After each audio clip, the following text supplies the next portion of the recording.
ನಮಗೆ ಗೊತ್ತಿರೋ ಮಾಹಿತಿ ಪ್ರಕಾರ ಪರಮೇಶ್ವರ್ ಅವ್ರ ಖಾತೆ ಬದಲಾವಣೆ ಆಗುತ್ತೆ ಅನ್ನೋದು ನಮಗೂ ಕೂಡ ಮಾಹಿತಿ ಇದೆ. ನಾವು ಸುಮಾರು 1 ವರ್ಷಗಳಿಂದ ಪರಮೇಶ್ವರ್ ಅವ್ರ ಖಾತೆಗಳನ್ನು ನಾವು ವಿಮರ್ಶೆ ಮಾಡಿದಾಗ ಅದರಲ್ಲಿ ಪರಮೇಶ್ವರ್ ಅವರು ಭಾಳ ಸಜ್ಜನ ರಾಜಕಾರಣಿಯವರು. ಅವ್ರ ಖಾತೆಯನ್ನು ಅವ್ರು ನಿಭಾಯಿಸ್ತಾ ಇಲ್ಲ. ಇದನ್ನು ಸಾಕಷ್ಟು ಬಾರಿ ವಿರೋಧ ಪಕ್ಷದಲ್ಲಿದ್ದಾಗ ನಮ್ಮ ನಾಯಕರು ಹೇಳಿದ್ದಾರೆ, ಬೇರೆ ಬೇರೆಯವರು ಕೂಡ ಸಂದರ್ಭದಲ್ಲಿ ಹೇಳಿದ್ದಾರೆ. ಇವತ್ತು ಕುಮಾರಸ್ವಾಮಿಯವರು ಅದನ್ನು ಹೇಳಿದ್ದಾರೆ. ಅಂದರೆ ಪರಮೇಶ್ ಖಾತೆಯನ್ನು ಬೇರೆಯವರು ಹಸ್ತಕ್ಷೇಪ ಮಾಡ್ತಾ ಇದ್ದಾರೆ. ಇವತ್ತು ಮೈಸೂರಿನ ಗಲಭೆ ಇರ್ಬೋದು, ಮಂಗಳೂರಲ್ಲಿ SP ಅವ್ರ ಬದಲಾವಣೆ ಇರ್ಬೋದು, ನಿನ್ನೆ ಕಮಿಷನರ್ಗಳನ್ನ ಸಸ್ಪೆಂಡ್ ಮಾಡಿರುವಂಥದ್ದು 5 ಜನ ಅಧಿಕಾರಿಗಳನ್ನ. ಇದರ ಹಿಂದೆ ಪರಮೇಶ್ವರ್ ಅವ್ರ ಖಾತೆಯನ್ನು ಹಿಂದೆ ಸೀಟಿಂದ ಕೂತ್ಕೊಂಡಿರೋರು ನಿಭಾಯಿಸ್ತಾ ಇದ್ದಾರೆ ಅನ್ನೋದು ಆರೋಪ ಇದೆ. ಅದರಿಂದ ಇವತ್ತು ಪರಮೇಶ್ವರ್ ಅವರಿಗೆ ಇಂಡಿಪೆಂಡೆಂಟ್ ಕೆಲಸ ಮಾಡೋಕ್ಕೆ ಬಿಟ್ಟಿದ್ರೆ ಈ ಇಲಾಖೆ ಇಷ್ಟೊಂದು ಕೆಡ್ತಾ ಇರಲಿಲ್ಲ. ಅವ್ರು ಒಳ್ಳೆತನನ ಇಲ್ಲಿರೋಂಥ ಯಾರು ನಿಭಾಯಿಸ್ತಾ ಇದ್ದಾರೆ ಅದನ್ನು ಮುಖ್ಯಮಂತ್ರಿ ಉಪಮುಖ್ಯಮಂತ್ರಿಗಳು ನಮಗೆ ಗೊತ್ತಿಲ್ಲ, ಯಾರು ನಿಭಾಯಿಸ್ತಾ ಇದ್ದಾರೋ ಅವರು ಇವತ್ತು ಅವ್ರನ್ನ ಖಳನಾಯಕನಾಗಿ ಮಾಡಿದ್ದಾರೆ ಕರ್ನಾಟಕದಲ್ಲಿ. ಅದರಿಂದ ಈ RCBದು ಹೇಳಿದ್ದಾರೆ ಅವರು, ನನಗೇನೂ ಗೊತ್ತಿಲ್ಲ ಅಂತೇಳಿ. ಅವರು ಕಮಿಷನರು ಒಬ್ಬ ಪ್ರಾಮಾಣಿಕ ಕಮಿಷನರನ್ನು ಸಸ್ಪೆಂಡ್ ಮಾಡಿರೋಂಥ ಕೊರಗು ಪರಮೇಶ್ವರ್ ಅವರಿಗೆ ಇವತ್ತು ಕೂತ್ಕೊಂಡಿದೆ. ಪರಮೇಶ್ವರ್ ಅವ್ರ ಮೇಲೆ ದ್ವೇಷದಿಂದನೇ 5 ಜನ ಅಧಿಕಾರಿಗಳನ್ನು ಇವತ್ತು ಸಸ್ಪೆಂಡ್ ಮಾಡಿರೋದು ಅನ್ನೋದು ನಮಗೆ ಗೊತ್ತಿದೆ.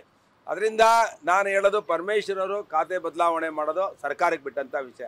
ಆದರೆ ನಮ್ಮ ಜಿಲ್ಲೆಯಲ್ಲಿರೋಂಥ ಒಬ್ಬ ಸಜ್ಜನ ರಾಜಕಾರಣಿಗೆ ಈ ಪರಿಸ್ಥಿತಿ ಬರಬಾರ್ದಾಗಿತ್ತು. ಅವ್ರ ಒಳ್ಳೆತನನ ರಾಜ್ಯ ಸರ್ಕಾರ ದುರುಪಯೋಗ ಮಾಡ್ಕೋಬಾರ್ದಾಯಿತು. ನಾನು ಕೂಡ ಅಸೆಂಬ್ಲಿಯಲ್ಲಿ ಭಾಷಣ ಮಾಡಬೇಕಾದ್ರೆ ಬಡ್ಜೆಟ್ ಮೇಲೆ ಆಡಳಿತ ಯಂತ್ರ ಕುಸಿದು ಬಿದ್ದಿದೆ ಅಂತ ಹೇಳಿದೆ.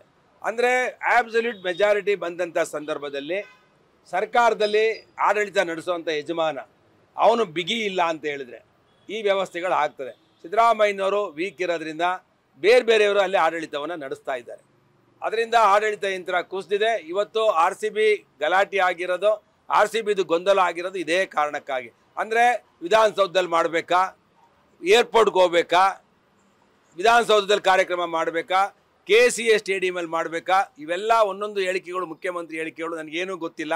ನಾನು ವಿಧಾನಸೌಧದಲ್ಲಿ ಚೀಫ್ ಸೆಕ್ರೆಟರಿ ಹೇಳಿದ್ರು ನಾನು ಬಂದೆ, KCA ನಾನು ಆಗೋದು ಕಾರ್ಯಕ್ರಮ ಗೊತ್ತೇ ಇಲ್ಲ. ಇವೆಲ್ಲ ಗೊತ್ತಾಗುತ್ತೆ ಆಡಳಿತದ ವೈಫಲ್ಯ. ಅದರಿಂದ ಕರ್ನಾಟಕದಲ್ಲಿ ಆಡಳಿತ ಕುಸಿದು ಬಿದ್ದಿದೆ.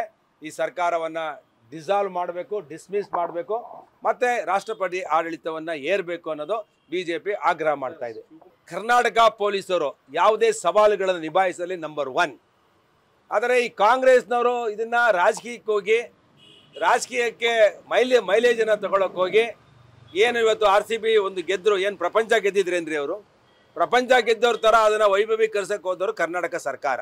ಅದರಿಂದ DK ಶಿವಕುಮಾರ್ ಅವ್ರ ಹೆಸರು ತಗೊಳ್ಳೋಕೆ ಹೋಗಿದ್ರ, ಕರ್ನಾಟಕ ಕಾಂಗ್ರೆಸ್ ಹೆಸರು ತಗೊಳ್ಳೋಕೆ ಹೋಗಿದ್ದ ಗೊತ್ತಿಲ್ಲ. ಆದರೆ ಸರ್ಕಾರದ ಗೊಂದಲದಿಂದ ಮುಗ್ಧ ಅಮಾಯಕ ಯುವಕರು, ನಮ್ಮ ದೇಶದ ಭವಿಷ್ಯದ ನಾಯಕರುಗಳಾಗುವಂಥ 11 ಜನ ಯುವಕರು ಸತ್ತಿದ್ದಾರೆ. ಅದಕ್ಕೆ ನಾವು ವಿಷಾದವನ್ನು ವ್ಯಕ್ತಪಡಿಸ್ತೇವೆ. ಇದಕ್ಕೆ ಸರ್ಕಾರನೇ ಇದಕ್ಕೆ ಜವಾಬ್ದಾರಿ. ರಾಜ್ಯ ಸರ್ಕಾರದ ಮುಖ್ಯಮಂತ್ರಿಗಳು ಉಪಮುಖ್ಯಮಂತ್ರಿಗಳು ರಾಜೀನಾಮೆ ಕೊಡಬೇಕು. ಹೇಮಾವತಿ ಪ್ರಕರಣ ಅಂದರೆ ಸ್ವಾಮೀಜಿಗಳ ಪ್ರಕರಣ, ಅದನ್ನು ವಾಪಸ್ ತಗೊಳ್ಳೋಕೆ ಒಂದು ಪ್ರಸ್ತಾಪ ಆಗ್ತಿದೆ.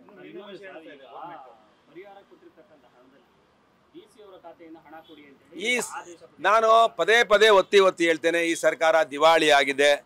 ಗುಂಡಿ ಬಿದ್ದಿರೋಂಥ ರಸ್ತೆ ಗುಂಡಿ ಬಿದ್ದಿರೋಂಥ ಗುಂಡಿಗೆ ಒಂದಿಡಿ ಮಣ್ಣು ಹಾಕಕ್ಕೂ ಇದ್ರಲ್ಲಿ ದುಡ್ಡಿಲ್ಲ.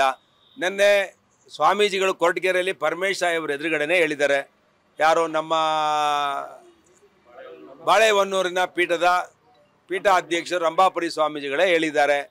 ಈ ದಿವಾಳಿ ಈ ಸರ್ಕಾರ ಈ ಬಿಟ್ಟಿ ಭಾಗ್ಯಗಳಿಂದ ಸರ್ಕಾರದಲ್ಲಿ ಹಣ ಇಲ್ಲದೆ ಸರ್ಕಾರಕ್ಕೆ ಕೆಟ್ಟ ಹೆಸರು ಬಂದಿದೆ. ಈ ಭಾಗ್ಯಗಳನ್ನು ಬಡವ್ರಿಗೆ ಬಿಟ್ಟು ಶ್ರೀಮಂತರಿಗೆ ನಿಲ್ಲಿಸಿ ಅಂತ ಹೇಳಿದ್ದಾರೆ. ಯಾರೋ ಉಳ್ಳವರಿಗೆ ಕೊಡಬಾರ್ದು ಅಂತ ಹೇಳಿದ್ದಾರೆ. ಅದರಿಂದ ಈ ಸರ್ಕಾರ ದಿವಾಳಿ ಅಂಚಿನಲ್ಲಿದೆ. ಅದರಿಂದ ಇವತ್ತು 25 ಲಕ್ಷ ಏನು ಹಣ ಕೊಟ್ಟಿದ್ದಾರೆ ಆ DC ಫಂಡಿಂದ ಕೊಟ್ಟಿದ್ದಾರೆ. ಅಂದರೆ ಸರ್ಕಾರದಲ್ಲಿ ಟ್ರೆಜರಿಲಿ ಹಣ ಇದ್ದರೆ ತಕ್ಷಣ ಅವ್ರಿಗೆ 25 ಲಕ್ಷ ಕೊಡೋಕ್ಕೂ ಹಣ ಇಲ್ಲ. ಇವತ್ತು ಈ ಸರ್ಕಾರ ದಿವಾಳಿ ಹಂತಕ್ಕೆ ತೊಗೊಂಡೋಗಿ ನಿಲ್ಲಿಸಿದ್ದಾರೆ ಸಿದ್ದರಾಮಯ್ಯನವರು ಫ್ರೀ ಭಾಗ್ಯಗಳಿಂದ. ಅದರಿಂದ ಈ ಸರ್ಕಾರ ತೊಲಗಬೇಕು. ನಾವಂತೂ ಪೇಪರ್ ಮೇಲೆ MLA ಅಂತ 1000 ಸಲ ಹೇಳಿದ್ದೇನೆ. ನಾವೆಲ್ಲ ಶಾಸಕರು ಪೇಪರ್ ಮೇಲೆ ಇದ್ದೀವಿ ಅಷ್ಟೇ, ನಾವು ನಿಜವಾಗ್ಲೂ ಶಾಸಕರು ಆಗಿಲ್ಲ. ಅದರಿಂದ ಈ ಸರ್ಕಾರ ಬಂದಾಗಲಿಂದ ಇಂಥ ಕೆಟ್ಟ ಸರ್ಕಾರ, ಇಂಥ ದರಿದ್ರ ಸರ್ಕಾರ, ಇಂಥ ನಾಲಾಯಕ ಸರ್ಕಾರ ಕರ್ನಾಟಕ ರಾಜ್ಯದ ಇತಿಹಾಸದಲ್ಲಿ ಇರಲಿಲ್ಲ.